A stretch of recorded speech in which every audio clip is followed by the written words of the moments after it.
Todos na paz. Hoje vamos continuar nossa série. Já estamos caminhando já para o final da série de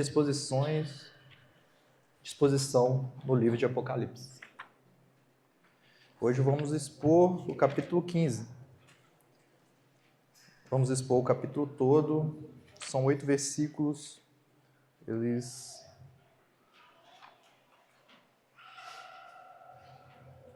Deixa eu só parar aqui, senão... Deixa eu... Senão tu dá...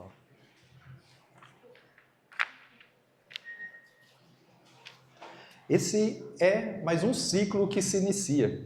Esse é um ciclo, o 5º ciclo de Apocalipse. Como nós temos visto, Apocalipse é dividido em 7 partes e ele vai contando a mesma história de ângulos diferentes, de pontos de vista diferentes, com intensidades diferentes. Nós falamos sobre isso a respeito como se fosse um paralelismo progressivo, ou seja, são histórias paralelas, são histórias, ele está contando a mesma história, só que de ângulos diferentes e com intensidade diferente. Nós vamos ver que as intensidades vão aumentando, as informações vão aumentando, mas a mensagem é sempre a mesma. O Anderson, na semana passada, ele terminou o ciclo 4 e terminou com o quê? A colheita dos salvos e a colheita dos ímpios. Os salvos indo para o seio de Deus e os ímpios sendo pisados no lagar da ira de Deus. E hoje nós vamos iniciar mais um aspecto, mais um ciclo. E esse ciclo será do capítulo 15 e o capítulo 16. E o título da nossa mensagem hoje vai ser O Canto dos Vencedores. Nós acabamos de cantar Rei das Nações. E essa música é exatamente o centro da nossa mensagem hoje. É o centro do que vamos falar, é o centro do coração realmente da mensagem que nós queremos passar para os irmãos hoje. Esses irmãos aqui, eles cantaram louvores a Deus. E hoje nós também podemos já cantarmos louvores a Deus. Porque nós vivemos o reino de Deus aqui e agora, almejando um dia estarmos juntos, reunidos, cantando junto com esses irmãos. Hoje nós já podemos cantar, nós já podemos adorar a Deus por tão grande salvação. É um privilégio e nós vamos ver que essa deve ser o nosso maior desejo. Esse deve ser o nosso maior vontade, aquele que está no seio do nosso coração, lá no fundo da nossa alma. O nosso maior desejo deve ser de adorar a Deus, de viver a Deus, de que Deus seja exaltado, porque Deus será exaltado, Deus é exaltado.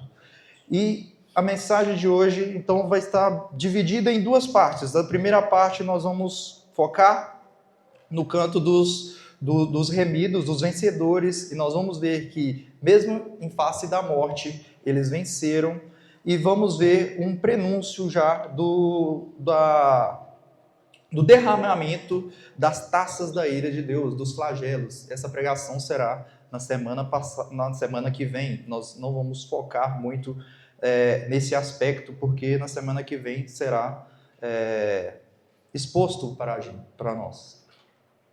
Vamos ao nosso texto, vamos pedir a Deus que Ele fale ao nosso coração por meio da sua palavra, que Ele possa usar a sua palavra para nos trazer conforto, refrigério, arrependimento dos nossos pecados, que possamos nos render a Deus e cantar louvores junto com esses irmãos de todas as eras, que não se dobraram diante da besta. Vi no céu outro sinal, grande e maravilhoso, 7 anjos com as 7 últimas pragas, pois com elas se completa a ira de Deus. Vi algo semelhante ao mar de vidro misturado com fogo, e em pé junto ao mar os que tinham vencido a besta, a sua imagem e o número do seu nome. Eles seguravam harpas que lhes haviam sido dadas por Deus e cantavam um cântico de Moisés, servo do Deus, e o cântico do Cordeiro. Grandes e maravilhosas são as tuas obras, Senhor Deus Todo-Poderoso. Justos e verdadeiros são os teus caminhos, ó Rei das Nações. Quem não te temerá, ó Senhor? Quem não glorificará o teu nome? Pois tu somente és santo. Todas as nações virão à tua presença e te adorarão, pois os teus atos de justiça se tornaram manifestos. Depois disso olhei, e vi que se abriu nos céus o santuário, o tabernáculo da aliança. Saíram do santuário 7 anjos com as 7 pragas. Eles estavam vestidos de linho puro e resplandecente, e tinham cinturões de ouro ao redor do peito. E um dos 4 seres viventes deu aos 7 anjos 7 taças de ouro, cheias da ira de Deus, que vive para todo sempre. O santuário ficou cheio da fumaça da glória de Deus e do seu poder, e ninguém podia entrar no santuário, enquanto não se completasse as 7 pragas dos 7 anjos. Deus, mais uma vez estamos diante de Ti, diante da Tua palavra. Fala ao nosso coração por meio dela, Deus. Nos ajude, meu Deus, a entender a maravilhosa graça de pertencer ao Teu povo. Deus, nos ajude, Pai, a ansiar por estarmos juntos com esses irmãos que não se dobraram diante da besta, que mesmo em face da morte não amaram a própria vida, mas amaram ao Senhor, porque o Senhor é a própria vida, Deus. Nos ajude a entender essa mensagem, essa oração que fazemos em nome do Teu Filho Jesus Cristo. Amém. Sem querer ser repetitivo, mas todas as mensagens nós estamos trazendo um ponto muito importante de que você está inserido em uma história. Você está inserido em uma história que tem 2 lados. O lado daqueles que têm a marca da besta e o lado daqueles que têm a marca do cordeiro. Não há um viver neutro. Antes o Robson trouxeram essa ideia para nós, de que não há como viver uma vida neutra diante dessa verdade. Nós vivemos num mundo polarizado, onde você é impelido a escolher um lado, escolher o lado da esquerda, o lado da direita, escolher um lado político ou o outro lado político. E são coisas, às vezes, até importantes realmente, e tem certo valor realmente, mas isso depende da sua alma. Isso depende de toda a sua vida. Essa escolha realmente é a escolha mais importante da sua vida. É a escolha que você deve realmente entender e realmente se render ao Cordeiro, ao Filho de Deus. A nossa pergunta hoje, mais uma vez, é: qual é o anseio do seu coração? Qual que é o desejo mais profundo do seu ser? O que você anseia? Qual que é lá no fundo do seu coração, quando você bate a sua cabeça no travesseiro, o que você pensa? O que você almeja? Quando você acorda, o que te motiva a fazer as coisas que você faz? O que te motiva? É o dinheiro? É a fama? É o poder? É coisas que talvez o seu vizinho que não conhece a Cristo também almeja? Ou é a glória de Deus? Ou é ver Deus glorificado, ver Jesus Cristo glorificado, ver a presença de Deus, estar junto com Deus, estar cantando esse louvor junto com os remidos, que não amaram a sua própria vida? Essa pergunta ela é muito importante, porque ela é o centro da nossa vida. Muitas vezes nós guiamos a nossa vida por desejos mundanos. E nós aqui nós não falamos que esses desejos, às vezes você querer ter um emprego melhor, você querer ter uma condição melhor, são coisas pecaminosas, mas elas podem se tornar, porque elas podem se tornar um Deus. O nosso coração é uma fábrica de ídolos, e essas coisas, mesmo sendo coisas boas, muitas vezes transformamos em ídolos, no lugar do Criador. O nosso desejo deve ser, assim como o desses irmãos, de adorar a Deus sobre todas as coisas, de estar junto com eles, louvando a Deus por grandes e maravilhosas obras da mão do Senhor, que é sermos salvos por meio de Jesus Cristo. Esses irmãos, eles não amaram a própria vida. Esses irmãos, eles escolheram a melhor parte. Eles tinham no seu coração o desejo de estarem com Cristo, porque eles entenderam que Cristo é a própria vida. Por isso que João, quando ele vê no céu outro grande sinal, ele vê um grande sinal e maravilhoso. E às vezes a gente pode entender que esse sinal, sendo grande e maravilhoso, e quando ele vai continuar, 7 anjos com as 7 últimas pragas, pois com ele se completa a ira de Deus, talvez a gente possamos nos assustar,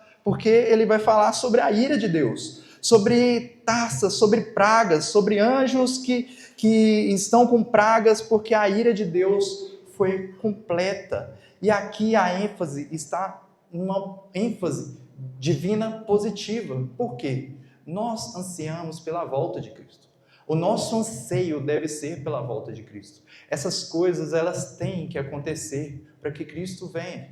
Essas coisas são necessárias acontecer, por isso que é um sinal grande e maravilhoso. Esse é o grande e terrível dia do Senhor. Esse é o grande e terrível dia, o grande dia para aqueles que são remidos pelo Cordeiro e terrível dia para aqueles que vão cair na ira do Cordeiro. A ênfase aqui, na página 4, nós vamos dizer, a ênfase aqui está na ação divina positiva ao conduzir a história a seu fim, cujos 7 flagelos são expandidos no versículo 5, como nós vamos ver aqui, ele dá uma ideia inicial no versículo 5, no primeiro versículo, e no versículo 5 ele vai continuar essa ideia, vai retornar essa ideia, cujas taças representadas nesses flagelos retrocedem e explicam em mais detalhes os ais ao longo da era que culmina no juízo final.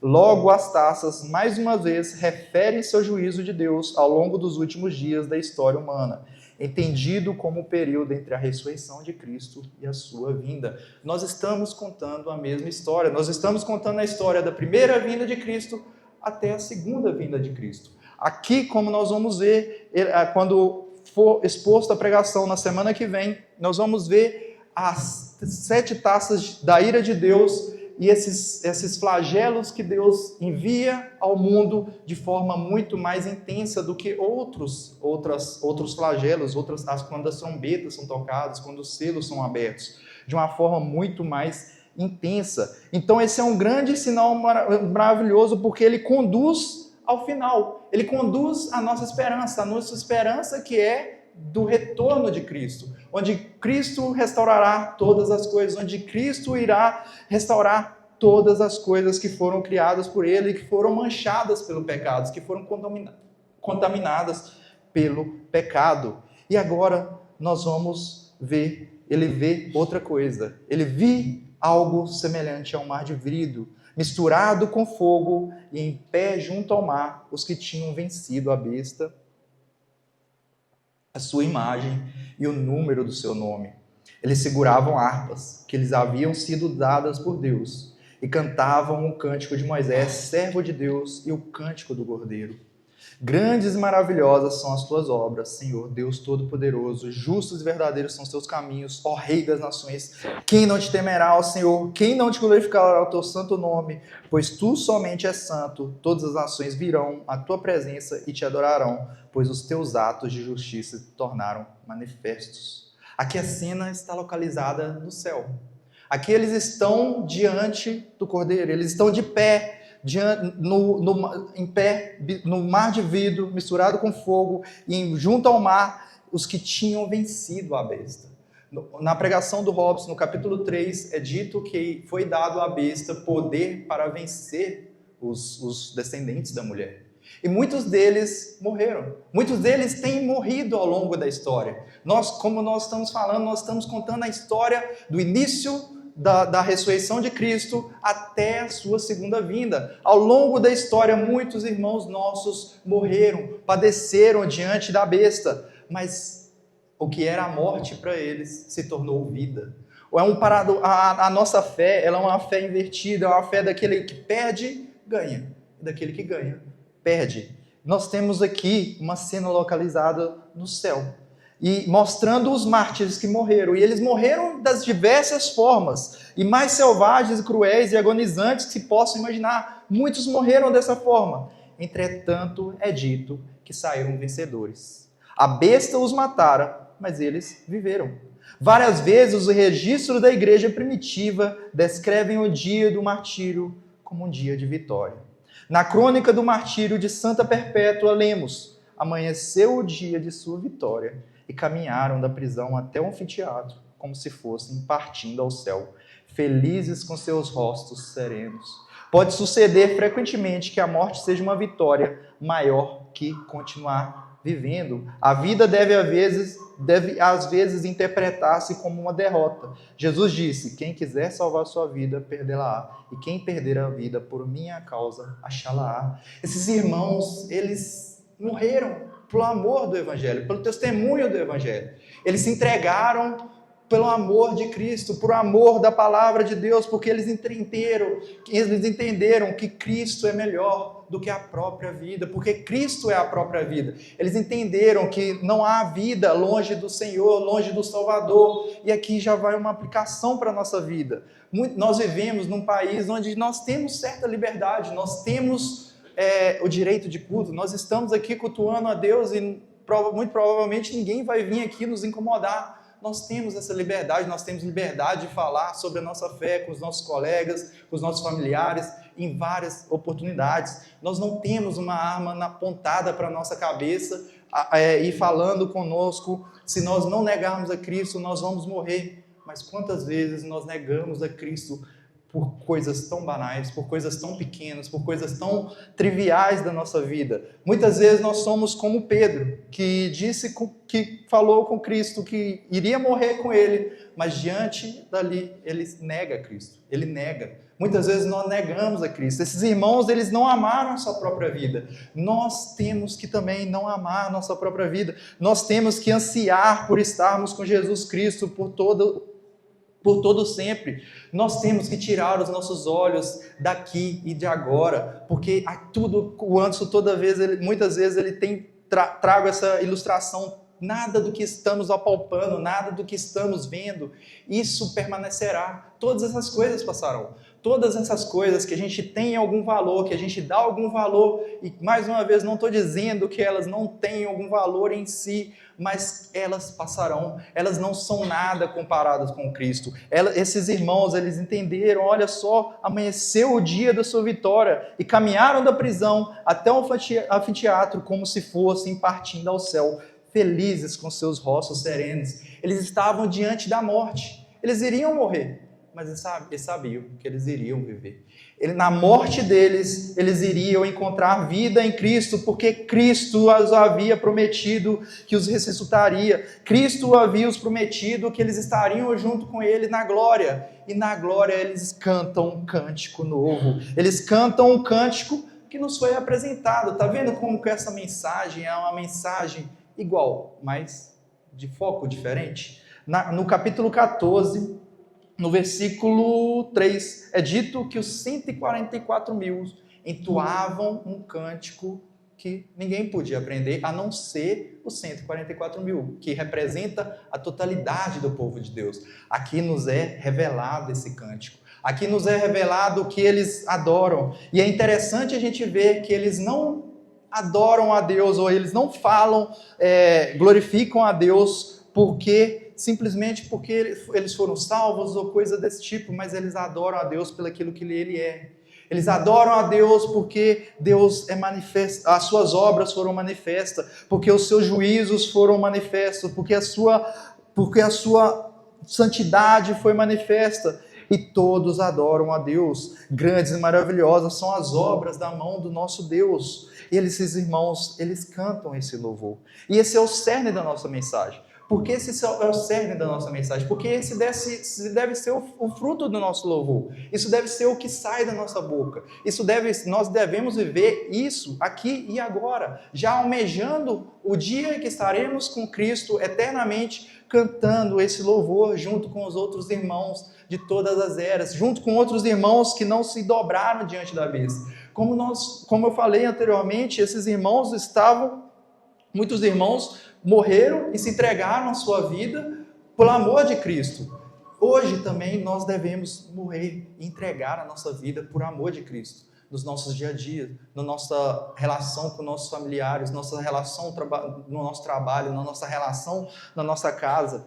Muitas vezes nós abandonamos a Cristo por coisas banais, meus irmãos. Esses irmãos, eles adoram a Deus porque eles vão dizer: grandes e admiráveis são as tuas obras. Grandes e admiráveis são as obras do Senhor. Grandes e admiráveis são as obras da tua mão, porque Deus, com o seu eterno poder, Ele conduz toda a história para o seu fim, para a sua glória, para o louvor do seu nome. E esses irmãos, eles vão cantando esse louvor: Senhor Deus Todo-Poderoso, Deus é soberano e absoluto sobre as questões históricas do seu povo escolhido. Não há nada que foge da mão do poder de Deus. Deus é o Senhor Todo-Poderoso. Deus, ele não criou as coisas e deixou as coisas do seu bem e prazer, mas ele guia toda a história. Nós vimos no capítulo 12 como que Deus rege toda a história para que seu Filho Jesus Cristo venha, para que seu Filho Jesus Cristo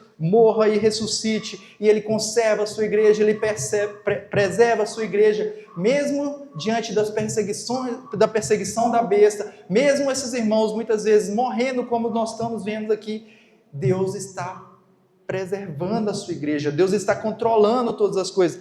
Deus é o Senhor, Deus Todo-Poderoso. Esses irmãos, eles morreram e agora eles estão vendo as obras de Deus manifestas, eles estão vendo com seus próprios olhos o poder grandioso de Deus conduzindo todas as coisas para a sua glória, e eles continuam: justos e verdadeiros são os teus caminhos. Aqui está uma parte muito importante desse louvor, porque muitas vezes algumas pessoas indagam, mas Deus é justo, Deus está irado, ele está com essas taças de ira contra o pecado.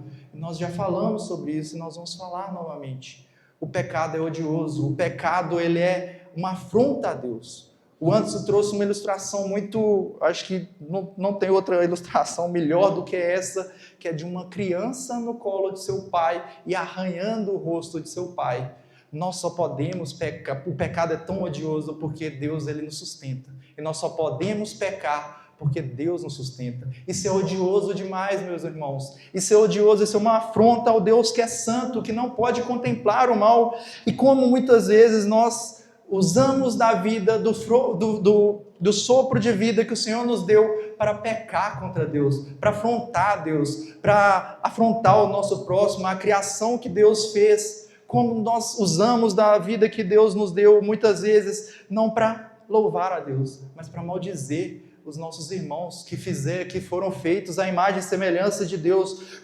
Como muitas vezes nós usamos a nossa vida para o nosso próprio prazer, para as nossas próprias satisfações, e não buscamos a glória de Deus, não buscamos a satisfação de Deus, que é justo e verdadeiro. Os seus caminhos são justos e verdadeiros. Deus é justo e verdadeiro porque a redenção que ele efetuou por meio de Cristo apresenta uma expressão suprema de como ele demonstra a sua justiça, porque os que confiam em Cristo são perdoados, e aqueles que rejeitam a Cristo sofrerão a pena do seu pecado. Deus é justo. Deus, ao longo da história, tem chamado um povo ao arrependimento, por meio dos seus profetas, por meio da pessoa de Jesus Cristo, por meio dos apóstolos. Hoje ele tem falado ao nosso coração por meio da sua palavra, e muitas vezes nós não nos arrependemos, nós não se dobramos, nós preferimos ouvir as vozes do mundo do que a voz de Deus, do que a voz da sua palavra. Como nós vamos ver no capítulo 16, mesmo diante dessas pragas, mesmo diante desses flagelos, as pessoas, ao invés de dar glória a Deus, de se arrependerem de seus pecados, elas maldizem a Deus, elas amaldiçoam a Deus, porque elas odeiam a Deus, elas odeiam a Deus. Elas querem, se elas pudessem, elas queriam matar a Deus. Mas Deus é o Senhor Todo-Poderoso. Por isso que Ele virá e julgará todo o mal e toda impiedade. Por isso que esses irmãos, eles estão felizes. Eles estão felizes porque eles estão com Deus. Eles estão felizes porque Deus está fazendo as suas obras manifestas, e eles estão felizes também porque as suas orações foram ouvidas, porque o cálice da ira de Deus foi completado e o juízo de Deus está vindo e todas as coisas serão restauradas. Por isso eles cantam que Deus é justo e verdadeiro, e Ele é o Rei das nações. Deus é soberano na história do seu povo, porque Ele governa todas as nações com quem seu povo entra em contato. Mais uma vez, repetindo o início da pregação, eu falei que nós vivemos num mundo polarizado e muito político. No mundo todo, se você for olhar, é o assunto, acho que as pessoas mais falam, porque elas têm medo. Se político X ganhar ou se político Y ganhar, e mais uma vez, não estamos falando que Y não é melhor que X ou menos pior, etc. e tal, mas Deus é o Rei das nações. Nós já vimos a série aqui, o Senhor sobre Rei das Nações, e nós sabemos como que Deus, Ele governa a história. É Deus que institui reis e tira reis. É Deus que institui presidente e tira presidente. É Deus que governa toda a história. É Deus que governa do início ao fim todo ponto da história. Não há o que temer. Deus é o rei das nações. Ele é soberano na história do seu povo. Ele conduz o seu povo a esse fim, que é de estarmos juntos com Ele na glória eternamente. Deus está perseverando o seu povo. E mais uma vez, Deus ele não vai nos dizer que nós não passaremos por tribulações. Ou talvez, como eu disse, nós vivemos num país onde talvez a gente não vai ter tanta perseguição assim de forma direta. Mas tem as perseguições indiretas. Tem as bestas, tem o anticristo, tem as perseguições internas dentro da religião, dentro da política, que fazem-nos muitas vezes sucumbir e adorar coisas que não deveríamos adorar. Darmos glória à criação ao invés do Criador. Amar as coisas criadas ao invés do Criador. O Senhor é o Deus poderoso, é o Rei das nações. Quem não temerá e quem não glorificará o teu nome?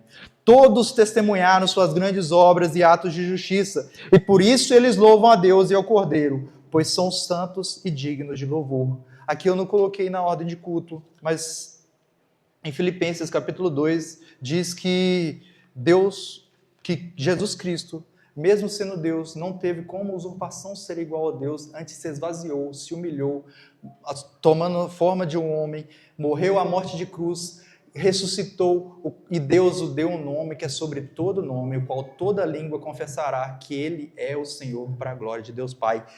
Quem não temerá e não glorificará o teu nome? Esses irmãos glorificam o nome de Jesus porque eles entenderam que Jesus é o Senhor e Salvador da sua vida. Mas chegará um dia que todo joelho se dobrará diante de Deus. Todo joelho se dobrará e todo joelho e toda língua confessará que Jesus é o Senhor.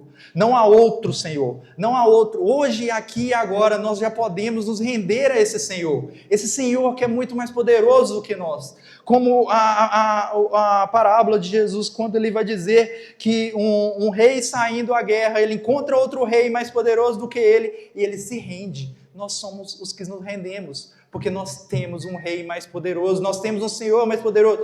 Nós, por causa do pecado, nós queremos ser Senhor da nossa vida, nós queremos dar glória a nós queremos olhar só para nós, só para dentro de nós. Mas há alguém mais belo, alguém mais precioso, e nós hoje, aqui e agora, já podemos render louvores e glória a Deus, a esse Deus que é santo.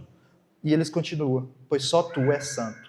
Deus é adorado porque Ele é santo. A santidade de Deus refere-se não apenas a um conjunto de atributos morais, mas o fato de que Deus é completamente separado da sua criação nesses atributos. Deus é completamente outro. Ele é completamente outro, mas Ele está perto de nós, na pessoa de Jesus Cristo. Deus é totalmente poderoso, mas Ele se faz homem na pessoa de Jesus Cristo. Deus é totalmente santo, mas assume o nosso pecado ali na cruz. Deus é totalmente puro, mas toma sobre si, na pessoa de Jesus Cristo, as nossas impurezas ali na cruz do Calvário, e todos os nossos pecados são perdoados por meio de Jesus, aquele que é santo, aquele que é puro, aquele que é digno de todo louvor, de toda adoração, de toda adoração. Por isso todas as nações virão e adorarão diante de ti, porque os teus atos de justiça se fizeram manifestos. Deus comprou para si um povo de toda tribo, língua e nação, e todos estes adorarão a Deus e ao Cordeiro, pois Deus derramou seus juízos sobre as nações incrédulas ao longo da era da igreja, culminando no seu triunfo final sobre a besta e manifestando os seus feitos a todos. Um dia nós estaremos junto com esses irmãos. Esse é o nosso anseio. O nosso anseio, o nosso desejo é que todos aqui presentes possamos juntos estarmos louvando a Deus. Que nós possamos entender isso de forma realmente, não somente da boca para fora, mas possamos encarnar isso de verdade. Que esse realmente seja o anseio do nosso coração, que o anseio do nosso coração não seja das coisas aqui da terra, mas que os nossos olhos estejam em Cristo, que esteja no nosso bendito Salvador, porque Cristo é mais belo do que todas as coisas. Cristo é a nossa pedra de grande valor, que nós deixamos tudo e para ter essa pedra de grande valor. Por isso todas as nações virão e adorarão, porque os seus feitos foram manifestos, porque os juízos de Deus foram manifestos, porque a sua ira se completou e o seu juízo se completou e os salvos estão com ele, adorando e rendendo ao nome do Senhor. Por isso que eu disse, esse será um grande e terrível dia. Nós já falamos anteriormente sobre esse fim escatológico e nós vimos como em Apocalipse capítulo 7, se eu não me engano agora nesse momento, vai dizer que muitos clamavam pedindo para que pedras caíssem sobre a sua cabeça, porque quem pode suportar a ira do Cordeiro? Esse será um grande e terrível dia, meu irmão. Será um grande dia para nós que almejamos estarmos com Cristo eternamente, mas será um terrível dia, um dia de trevas para aqueles que não se renderam diante do Cordeiro, para aqueles que amaram mais a sua própria vida, para aqueles que se dobraram diante da besta, se dobraram diante do pecado, se dobraram, preferiram a vida que talvez você vai ter uma vida confortável, talvez você vai ter uma vida muito boa, e isso muitas vezes não quer dizer que seja um sinal da bênção de Deus, mas talvez seja um juízo de Deus. E ele vai continuar, o João vai continuar a sua visão. Essa parte foi a visão dos vencedores, o canto dos vencedores. Ele vai retornar à ideia do primeiro versículo. E ele vai dizer: depois disso, olhei e vi que se abriu nos céus o santuário, o tabernáculo da aliança. Saíram do santuário os 7 anjos com as 7 pragas. Eles estavam vestidos de linho puro e resplandecente e tinham cinturões de ouro ao redor do peito. Em Apocalipse 11, 19, a abertura do santuário simbolizou o escatom, ou seja, o final de todas as coisas, propriamente dito. Mas aqui ele conduz ao conjunto final de juízos preliminares. Então, lá, se os irmãos depois abrirem Apocalipse capítulo 11, versículo 19, é dito que o tabernáculo da aliança, o santuário do tabernáculo da aliança de Deus foi aberto. E houve trovões, e houve... Então foi o fim, acabou. Ali foi um fim de uma sessão, de um ciclo. E aqui, essa mesma abertura é mostrada como o início desse fim, como o início desse escatom, desse final. Então, aqui reconduz ao conjunto final de juízos preliminares que prepara o caminho para o escatom. A expressão, o santuário do tabernáculo do testemunho, liga o templo celestial com o tabernáculo ou tenda no deserto. O propósito dessa descrição é inserir a ideia da aliança representando a presença de Deus com as bênçãos e maldições que acompanham. As nações quebraram a aliança com Deus e devem sofrer as consequências. Em 11:19, a arca simboliza a presença de Deus em misericórdia. Aquela representa a presença de Deus em juízo. Os 7 anjos saem com 7 flagelos para demonstrar, mediante a vingança divina, que nenhum homem ou nação pode desafiar impunemente a vontade de Deus. Vêm do lugar onde se conserva a lei de Deus na arca, porque reivindicarão essa lei na terra, demonstrando que não se pode desobedecê-la. Então é dito que João vi que se abriu nos céus o santuário, o tabernáculo da aliança. O santuário, o tabernáculo, ele representa a presença de Deus. A presença de Deus. E como lá no capítulo 11, versículo 19, representa a presença de Deus em misericórdia e graça para o seu povo redimido, aqui representa a presença de Deus em sua ira, em a sua justiça diante da impiedade, diante do pecado. O pecado, ele não fica impune. Ele não fica impune. Jesus, Deus Pai, ele retarda a sua ira, mas chegará um dia que as orações, nós vamos ver isso mais adiante, já encerrando a nossa mensagem, que se completará a ira de Deus, o cálice da ira de Deus. E em outra parte de Apocalipse fala que esse cálice é as orações dos santos, é as orações dos santos de todas as eras. Esse cálice será derramado sem medida e sem mistura sobre todos os que praticam a impiedade. Essa vingança de Deus, ela é justa e verdadeira, porque ela é feita contra o Deus Santo. O Anderson trouxe essa ideia também de que todos os nossos pecados são feitos diante de Deus. Diante de Deus não há como nós nos escondermos. A Bíblia nos fala que todas as coisas estão nuas e patentes diante de Deus. Todas as coisas estão claras diante de Deus. Não tem como nós escondermos. Nós podemos esconder do nosso cônjuge, da nossa esposa, do nosso esposo, do nosso colega de trabalho, dos irmãos da nossa igreja. Mas diante de Deus, todas as coisas estão claras. E naquele grande dia, todas as coisas serão reveladas. Não há como se esconder. Não há como se esconder daquele que é todo poderoso, daquele que criou todas as coisas. Por isso o pecado é tão odioso, porque ele é feito diante de Deus, porque Deus está vendo todas essas coisas e é uma afronta ao Deus que é santo. E esses eventos, são os eventos preparatórios para o derramamento dessas 7 taças da ira de Deus. E já caminhando para o fim da nossa mensagem, na página 6, tem o comissionamento desses anjos. Versículo 7, versículo 8. E um dos 4 seres viventes deu aos 7 anjos 7 taças de ouro,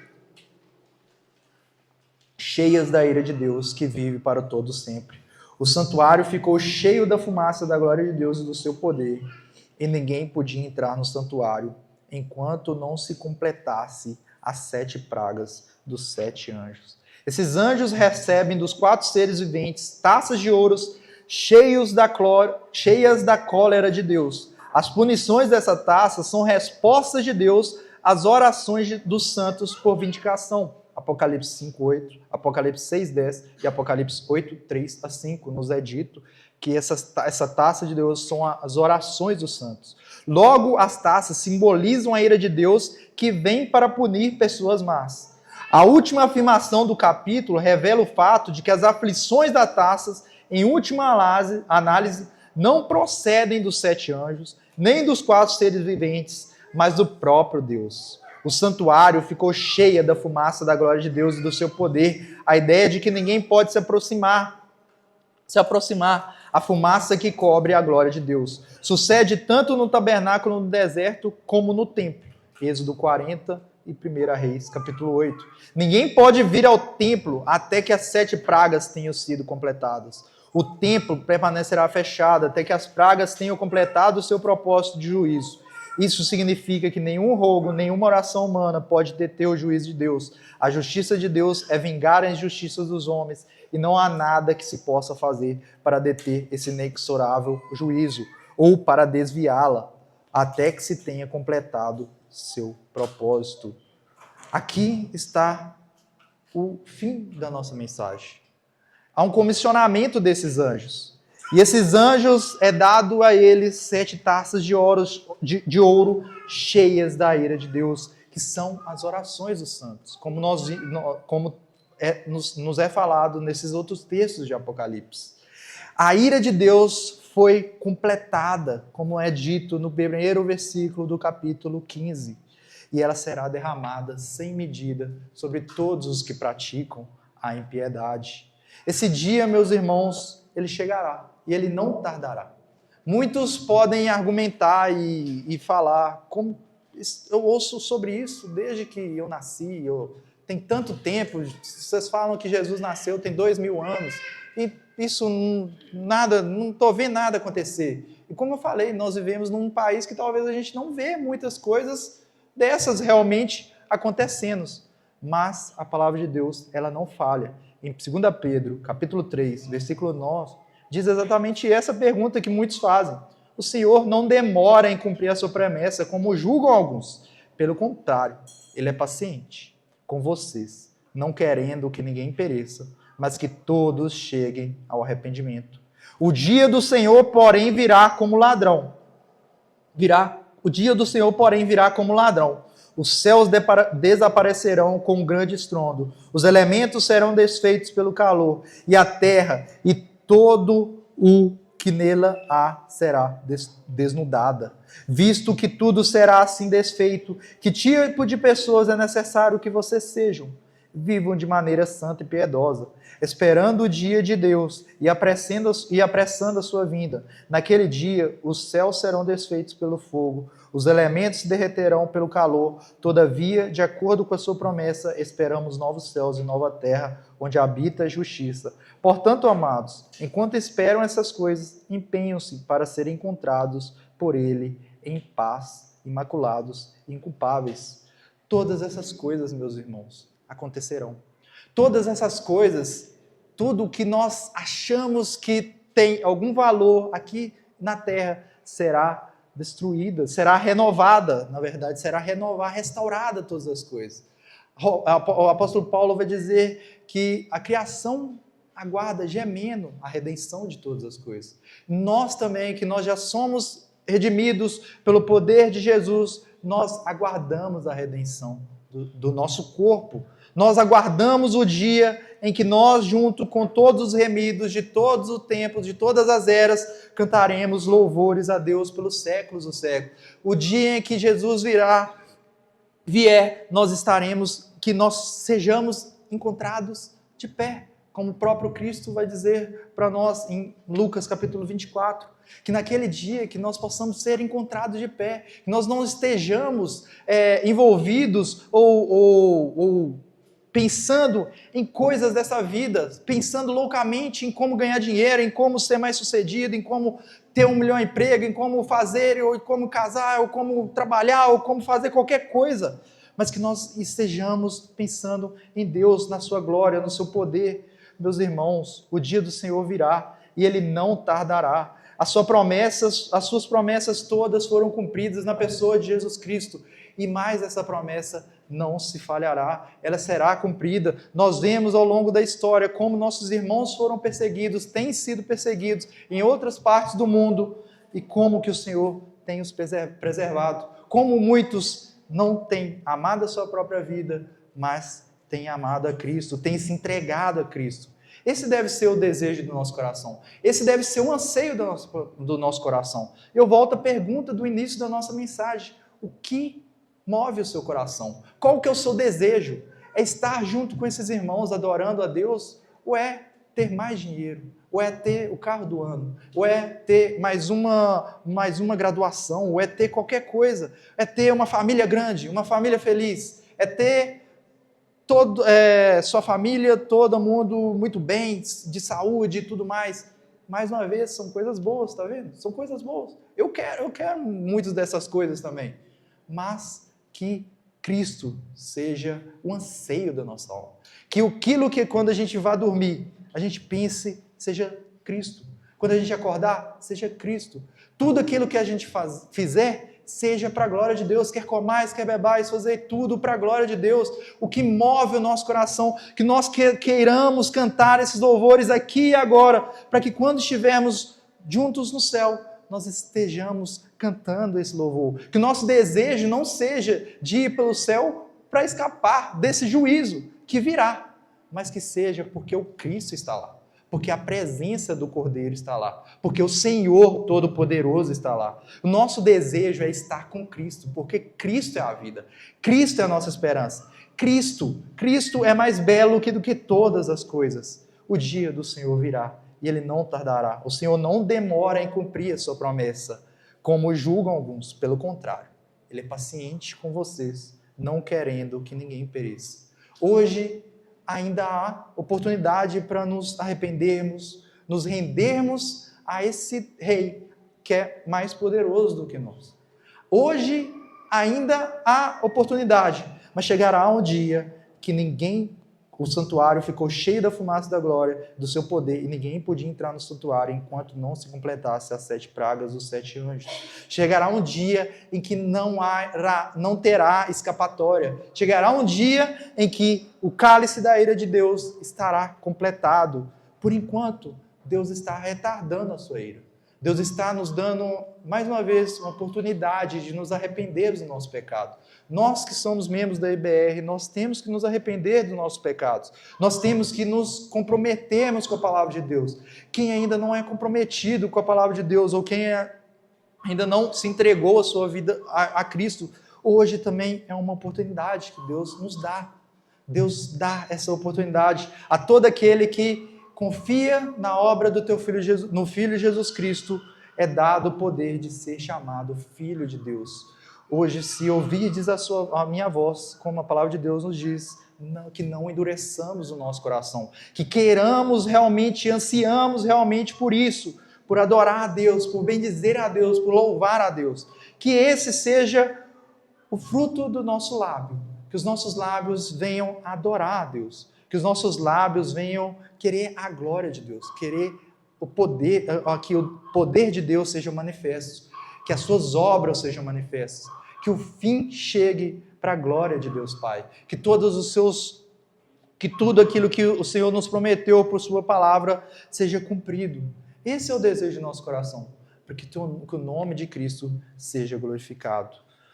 Que Deus nos ajude, que Deus nos dê entendimento, que Deus sonde o nosso coração, que nós possamos sondar os nossos corações, examinar em nós mesmos o que tem motivado, o que tem nos motivado, o que tem lá no fundo do nosso coração a fazermos o que fazemos e que possamos buscar viver para a glória de Deus, aquele que vive pelos séculos dos séculos e que é todo poderoso.